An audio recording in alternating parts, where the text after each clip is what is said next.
Après les fêtes, il faudrait premièrement commencer par dépurer le corps.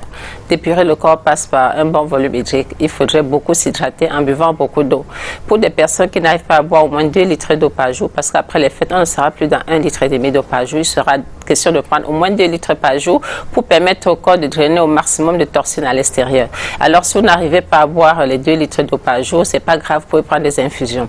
Des infusions, des tisanes, ça peut être la citronnelle, ça peut être le cumin, ça peut être la camomille, ça peut être la menthe. Faites des compositions des plantes aromatiques que vous allez boire au courant de la journée. Mais attention, le danger là-bas, c'est des sucreries qu'on va mettre à l'intérieur. Donc, pas de miel, pas de sucre, ou alors très très peu de miel, ou encore des édulcorants, pourquoi pas, qui vont vous donner le goût du sucre, mais sans vous apporter du sucre dans l'organisme. Vous allez aromatiser des citrons pour permettre que ça puisse passer, au moins respecter les 2 litres d'eau par jour. Ensuite, il faut passer sur le côté des autres boissons plaisir comme l'alcool, puisqu'on sort d'une période de faste, on a beaucoup bu, que ce soit alcool ou sucrerie, c'est les patates de même sion. Donc, vous devez mettre un bémol là-dessus, boire, si vous ne pouvez pas vous passer des alcools ou des sucreries, c'est maximum 2 verres par jour. 2 verres par jour suffiront, à condition que vous augmentez votre niveau d'activité physique qui permettra de dépenser cette énergie que vous envoyez. Côté nutrition, il faut juste rééquilibrer. Pourquoi? Parce que si vous consommez beaucoup plus de fruits et légumes, c'est-à-dire des crudités, le corps reconnaît ça, ils sont peu caloriques et ils apportent beaucoup de fibres qui vont permettre de bien digérer les aliments. Alors, vous pouvez passer sur la loi de 80-20, c'est-à-dire 20% de cuit et 80% de ce qui est cru.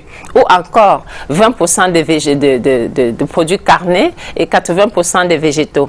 Alors, cette loi de Pareto permettra de pouvoir rapidement perdre les kilos superflus que vous avez pu prendre pendant les fêtes et surtout pour nettoyer le corps afin que tous les différents moteurs qui sont le foie, les reins, dans les émontoires se remettent à fonctionner. Pourquoi? Parce que pendant les fêtes, la plupart des personnes ont un foie gras. Pourquoi? Parce qu'on suralimente le corps et c'est ce qu'on appelle le syndrome de Nash. Le foie est enflé, le foie a une inflammation, il est intoxiqué. Alors après les fêtes, il serait très très important, si vous voulez retrouver la forme, vous voulez retrouver la ligne, vous voulez optimiser votre santé, de prendre de 1 mois à 2 mois pour certains, parce que le rythme, ça dépend des organismes, pour pouvoir retrouver sa forme. Il faut manger beaucoup de fruits et légumes, mais surtout les légumes, parce que les fruits avant tout restent des sucres, même si c'est des sucres naturels, ça reste des sucres et donnent des apports caloriques importants. Donc, il faudrait consommer 2 à 3 fruits différents par jour, des couleurs différentes par jour et de préférence de consommer les fruits beaucoup plus en matinée et encore à la rigueur dans l'après-midi aux environs de 16 heures pour des personnes qui voudraient donner un coup de fouet d'énergie à leur organisme afin de ne pas pouvoir trop manger le soir. Quant aux légumes, il faut les consommer cuits et crus. Donc, si vous avez au moins 2 plats de légumes crus par jour, c'est des crudités, c'est en fonction de vos sensibilités, de vos goûts. Et aussi, vous n'êtes pas obligé parce que quand il s'agit des légumes, surtout des légumes crus, il y a ce problème de sauce vinaigrette. C'est la problématique qui se pose parce que c'est souvent beaucoup de matière grasse qu'on va noyer les légumes à l'intérieur. Donc, il y a possibilité de faire des sauces légères ou bien de consommer comme grand-mère mangeait. Il est question de croquer sa carotte, de croquer son aubergine ou son concombre sans forcément ajouter des matières grasses. Donc, rassurez-vous qu'au quotidien, vous avez au moins un plat cru et un plat cuit. Nous avons toute une panoplie de légumes au Cameroun, depuis les épinards, pour nous, les épinards, c'est pas forcément ceux qui viennent de l'Europe, c'est le watalif qui est épinard parce que c'est la même famille. Vous avez l'amarante, c'est-à-dire le njap, comme les gens disent, le légume du village. Vous avez, l'amarante, c'est le folon et la morelle noire, c'est le njap du village. Vous avez les feuilles de couem. On a beaucoup de légumes à feuilles, mais les légumes racines également, comme les racines, les betteraves, les navets, que vous aurez sur le marché. Donc, il serait très important de consommer beaucoup de légumes parce que c'est peu calorique et ça vous apporte un grand volume d'aliments. Et ça joue le rôle de coupe-faim. Hein? Le rôle de coupe-faim, vous n'aurez pas beaucoup faim. Et du coup, également, ça va vous permettre aussi de continuer toujours dans la détox de l'organisme sans vous apporter des kilos superflus. La vitesse avec laquelle il faudrait consommer les repas dépend. Là, nous tombons un peu dans ce qu'on appelle l'hyperphagie. Des personnes, ils vont dire, j'ai un gros appétit, je mange beaucoup.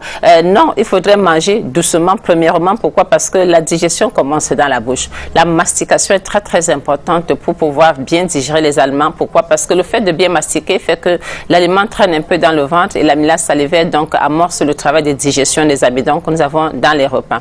Et donc manger lentement permet de percevoir les signaux de satiété que le corps va vous envoyer. Très souvent quand vous mangez vite, vous êtes rassasié mais vous ne percevez pas le signal. Vous percevez quelques minutes après mais ayant encore ingurgité de grandes quantités de repas, alors que quand vous mangez doucement, le corps perçoit rapidement le signal et vous êtes vite rassasié. Évitez de forcer à tout prix pour finir le plat. Non, c'est pas. Quand vous sentez la satiété, il faut immédiatement cesser. L'autre astuce aussi pour des grosses mangeuses et des gros mangeurs, c'est de choisir des aliments satiétogènes. C'est ça beaucoup plus au niveau des protéines. C'est les blancs de poulet, c'est les produits de la mer comme les gambas, les crevettes, les huîtres. C'est des parties maigres de la viande de bœuf comme le roast beef qu'il faudrait choisir pour pouvoir se rassasier plus rapidement. Au niveau des fruits, c'est vrai que c'est des oléagineux qui seront un peu plus satiétogènes comme les avocats, mais vous avez également la banane que vous pouvez prendre le matin pour tenir un bon bout jusqu'à 13h, 14h avant de pouvoir ressentir la faim. Donc la problématique se jouera également au niveau du choix de certains aliments qui vous donnent rapidement la satiété. Après les fêtes, il faudrait faire très attention à ce qu'on met dans son assiette, tout simplement chercher à rééquilibrer son assiette, parce que si vous rééquilibrez l'assiette et que vous augmentez un tout petit peu votre volume d'eau, ça vous permet d'épurer et surtout l'activité physique. Remettez-vous à faire au moins 1-2 fois par semaine l'activité physique. Ça permettra de dépenser les kilos superflus que vous avez pu garder pendant les fêtes.